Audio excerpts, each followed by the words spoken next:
Hello, আমি অনুষ্কা। আজকের এই ভিডিওটা গত শনিবারের। যেহেতু সেদিন একটু বেরোনোর ছিল তাই তাড়াতাড়ি ঘুম থেকে উঠে পড়েছিলাম। ঘুম থেকে উঠে স্নান সেরে ছাদে গিয়েছিলাম আমার ছোট্ট ছাদ বাগান থেকে পুজোর ফুল নিতে। আর সেদিন ভোর রাত থেকে হালকা বৃষ্টি হচ্ছিল। এরপর পুজো সেরে আমি আমার ব্রেকফাস্টটা কমপ্লিট করে নিই। তারপর কিছুক্ষণ পরে রেডি হয়ে দুজনে মিলে বের হয়ে গিয়েছিলাম জিভা স্টোরের জন্য।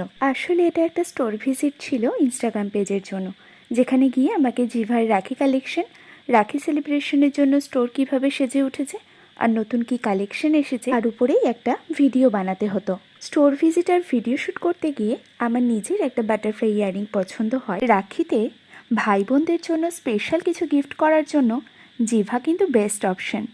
রাখি স্পেশাল অফার তো চলছেই, এছাড়াও তোমরা আমার কুপন কোড ধাগা15 ইউজ করলে আরও এক্সট্রা 15% অফ পেয়ে যাবে। আমার নিজের কোনো ভাই বোন নেই, তাই সেলফ গিফট আমার কাছে বেস্ট অপশন। এরপর সেখান থেকে বেরিয়ে আরও অনেক কাজ ছিল, সেই গল্পগুলো না হয় পরের ভিডিওর জন্য তোলা থাক। আজ তাহলে আসি, আজকের মতো এইটুকুই। চলো টাটা।